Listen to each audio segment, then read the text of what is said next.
प्रिय विद्यार्थियों, आज हम भारत के एक महान व्यक्तित्व जिनका नाम है दादा भाई नौरोजी के जीवन इतिहास का अध्ययन करेंगे। दादा भाई नौरोजी का जीवन संघर्ष,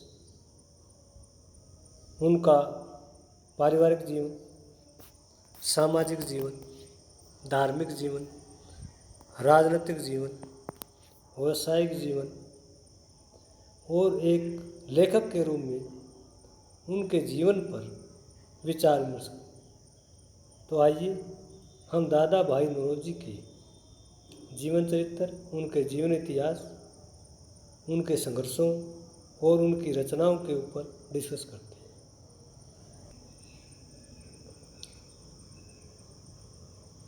दादा भाई नौरोजी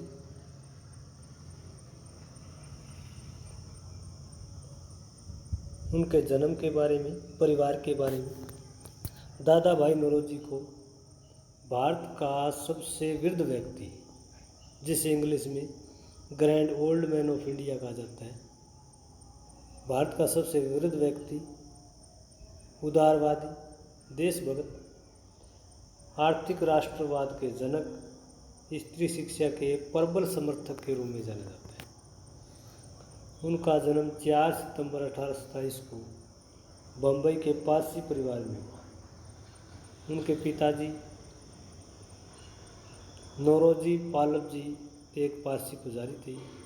उनकी माता का नाम मानिकबाई था। बचपन में ही उनके पिताजी का निधन हो गया। 4 वर्ष की आयु में उनकी माताजी ने उनको पालन पोषण किया।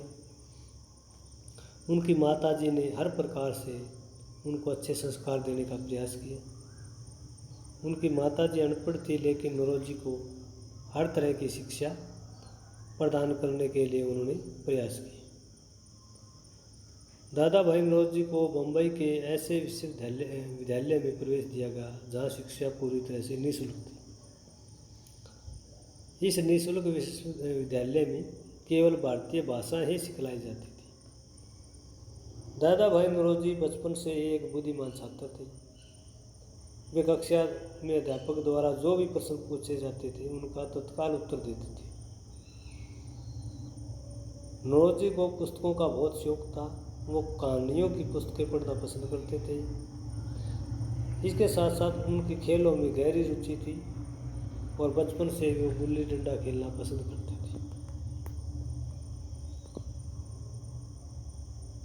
दादा भाई नौरोजी की स्कूली एजुकेशन के बाद, यानी 10वीं पास करने के बाद, नौरोजी को एलिफेंस्टन कॉलेज में प्रवेश दिलाया गया।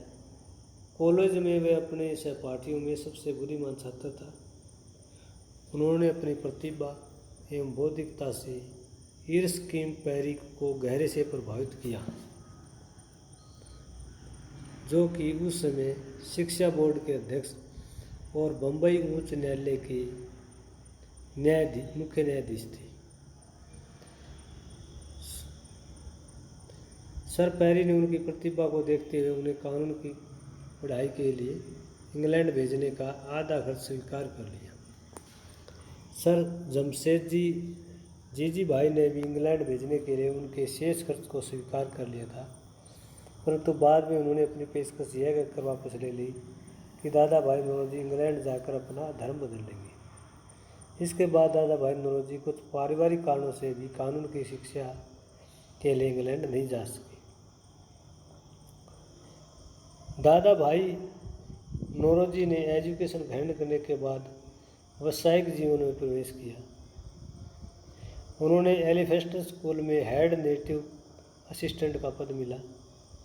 2 वर्ष पश्चात उन्हें गणित व प्राकृतिक विज्ञान का प्राध्यापक नियुक्त किया गया। यह प्रथम अवसर था जब किसी भारतीय को यह पद मिला।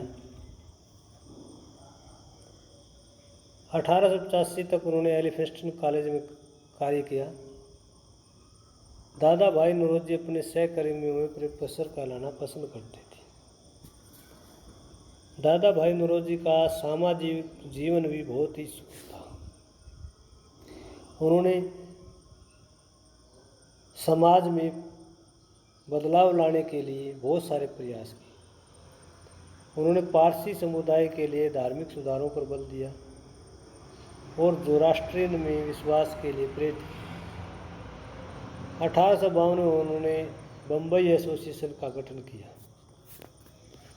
इस संगठन के माध्यम से उन्होंने भारतीयों में राजनीतिक चेतना पैदा करने का प्रयास किया। बम्बई एसोसिएशन के बाद उन्होंने भारत में महिला शिक्षा पर बल दिया। उन्होंने देश की महिलाओं को शिक्षित करने के लिए काफ़ी प्रयास किए। उनका कहना था कि माता पिता को अपने घर के बरामदे में लड़कियों को पढ़ाना चाहिए। वह चाहते थे कि प्रत्येक माता पिता अपने लड़कों के साथ साथ लड़कियों को भी शिक्षा ग्रहण करवाए। उन्हें माना कि जैसे जैसे महिलाओं की साक्षरता दर में वृद्धि होगी वैसे ही शिक्षण संस्थाओं की संख्या में भी वृद्धि होगी।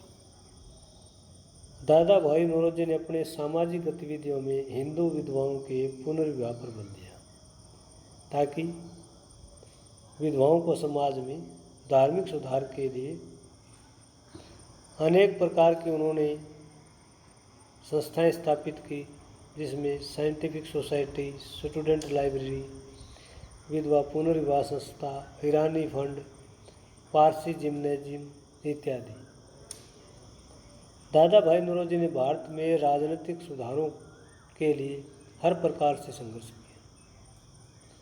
राजनीतिक सुधारों के प्रति जागृति के लिए उन्होंने गुजराती पत्रिका राष्ट्रगुप्तार, जिसका अर्थ है ट्रुथ टेलर, सत्य बताने वाला, भी संपादित किया। दादा भाई नौरोजी की व्यापार में भी गहरी रुचि थी। 30 वर्ष की आयु में उन्होंने व्यापार की ओर अपना ध्यान आकृष्ट किया और एक Parsi firm Cama and company में दादा भाई नौरोजी को प्रतिनिधित्व की पेशकश मिली। नौरोजी ने शिक्षण कार्य छोड़ करके इस पेशकश को स्वीकार कर लिया। इंग्लैंड और भारत के बीच संबंधों पर भी उन्होंने अपना ध्यान आकृष्ट किया।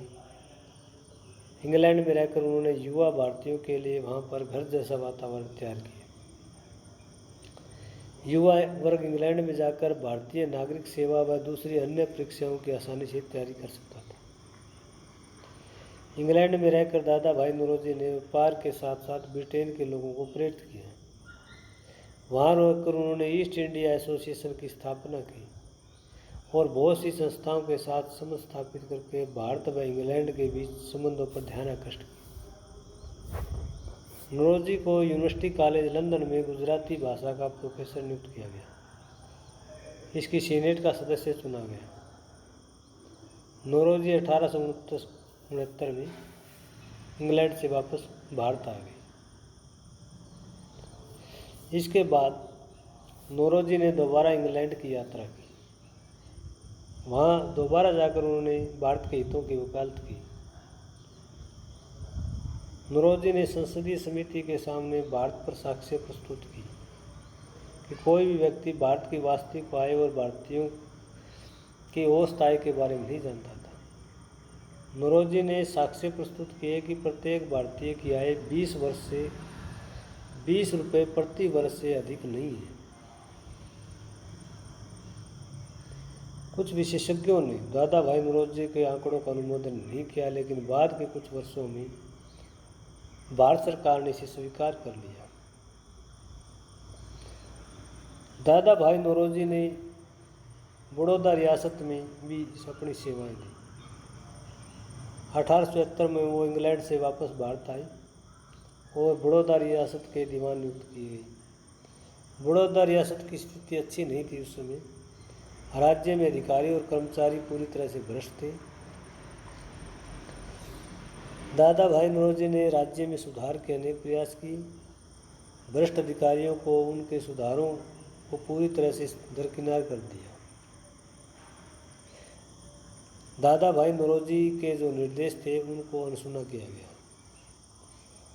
दादा भाई नौरोजी को बड़ौदा राज्य के प्रशासनिक एवं राजनीतिक सुधारों के लिए हालांकि कई तरह के प्रयास किए।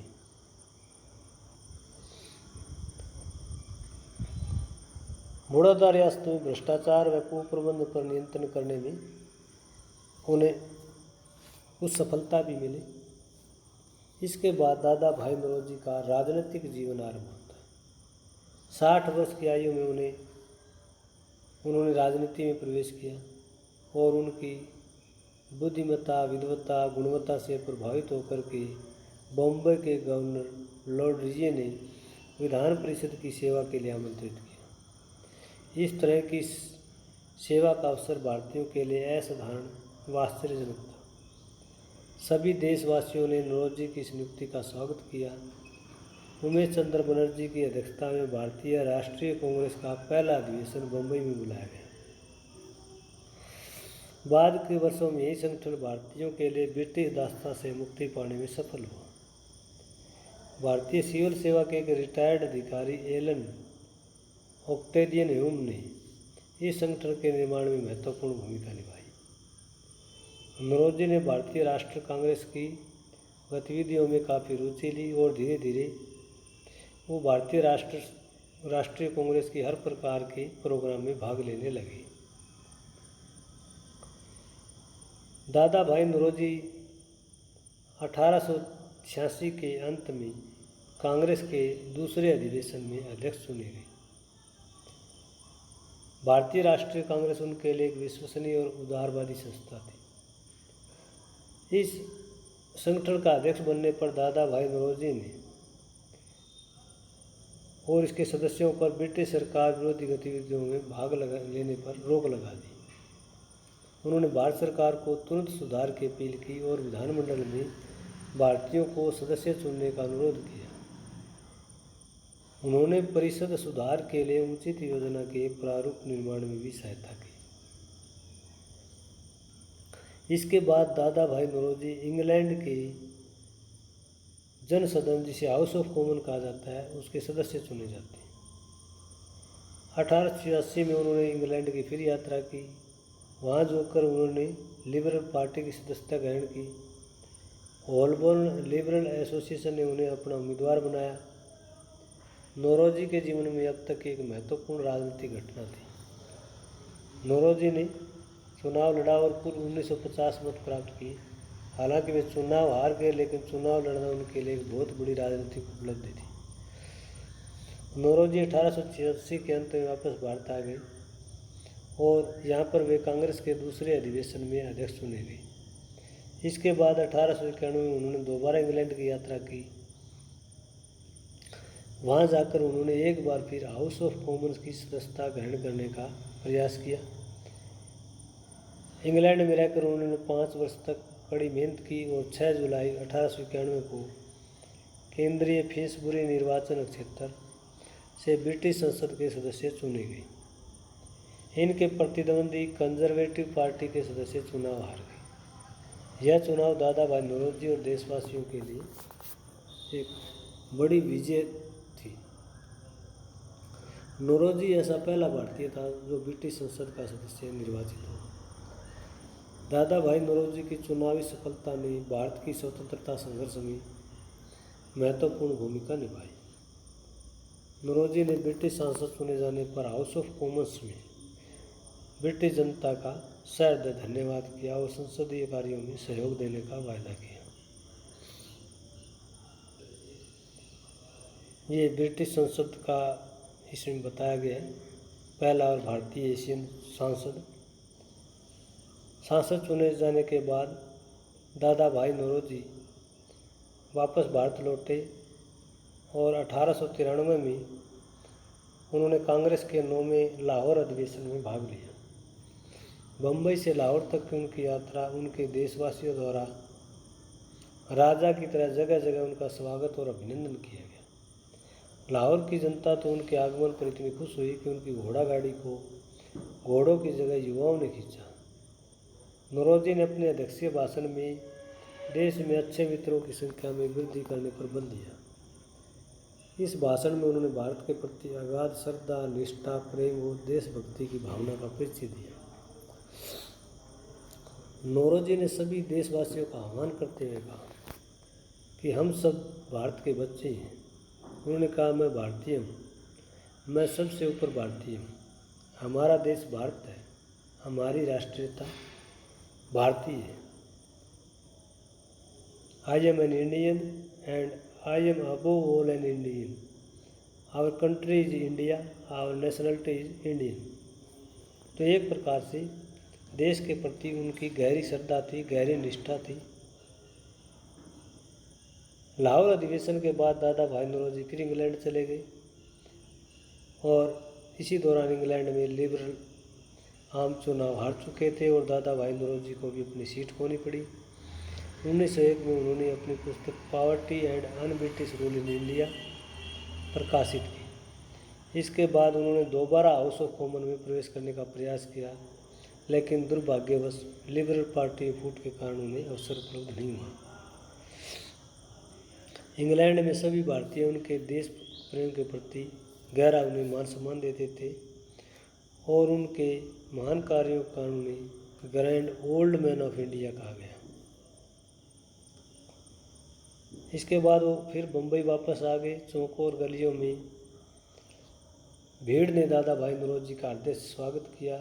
वहाँ की जनता ने उन्हें पूरे मान सम्मान के साथ मोटर कार में बैठाकर मालाबा हिल तक उन्हें ले गए।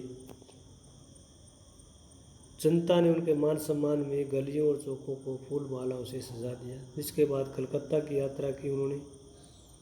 यहाँ पर भी दादा भाई नौरोजी का फूल मालाओं के साथ स्वागत किया गया। कलकत्ता में अध्यक्षीय भाषण के दौरान उन्होंने कहा कि स्वतंत्रता हमारे जीवन की सांस है। हम स्वाधीनता के लिए संघर्ष करते रहेंगे। समस्त प्रशासन जनता के हाथों में होना चाहिए। अगर यह भारतीय के हाथों में हो तो कोई भी कष्ट, गरीबी व असंतोष नहीं रहेगा। हिंदू और मुसलमान भारत की दो आंखें हैं। हम सब एक ही नाव में सवार हैं। हम हाथ में हाथ लेकर इकट्ठे डूबना या तैरना चाहिए। संगठित रहेंगे तो हम खड़े रहेंगे, अगर विभाजित रहे तो हम गिर जाएंगे। Freedom is every breath of our life. We stand for liberty. The whole of the administration must be in the hands of the people. Had this been India hands, there should be have no be in the hands of the present misery, poverty and discontent of the Indian people. Hindus and Muslims are united.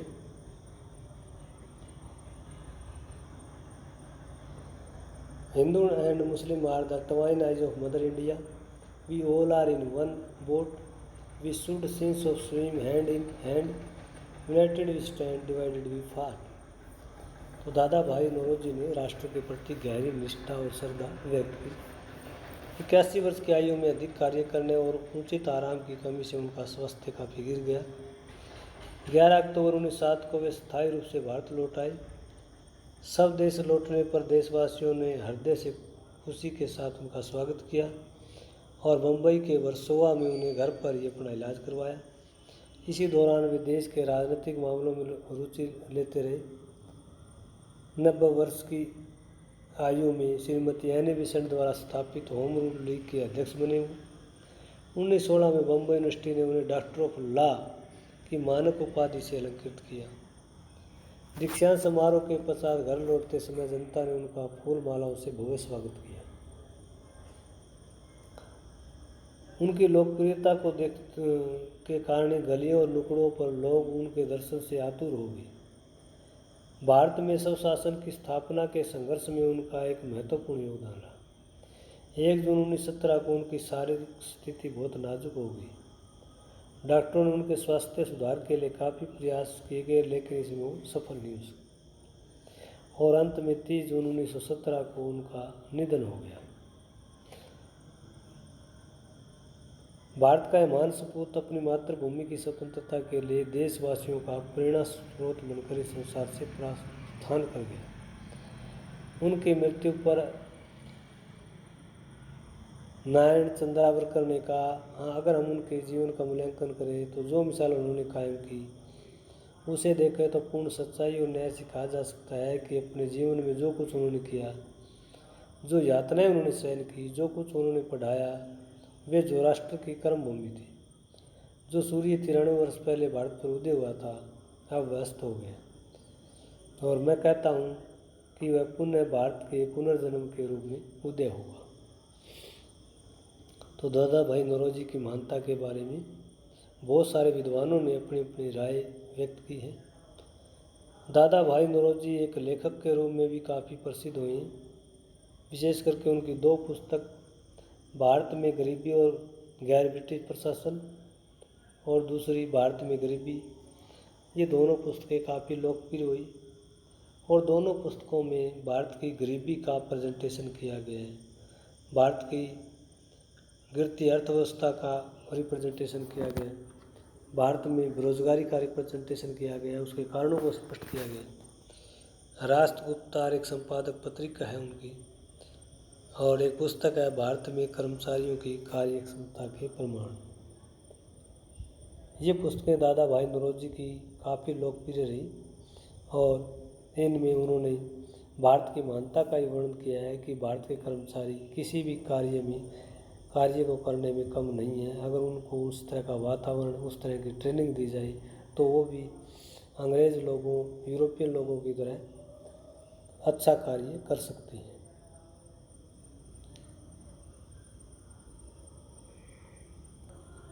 तो आज का हमारा ये lecture दादा भाई नौरोजी के जीवन इतिहास के बारे में था। उनके जन्म, उनके बचपन, उनकी स्कूल एजुकेशन, कॉलेज की एजुकेशन, उनका पारिवारिक जीवन, व्यावसायिक जीवन, उसके बाद राजनीतिक जीवन और अंत में एक लेखक के रूप में उनके जो योगदान है उनके ऊपर आज हमने डिस्कस किया। तो ये वीडियो लेक्चर आपको कैसा लगा कमेंट करके ज़रूर बताइएगा। अगर पसंद आया हो तो लाइक कीजिए, शेयर कीजिए, सब्सक्राइब कीजिए। धन्यवाद।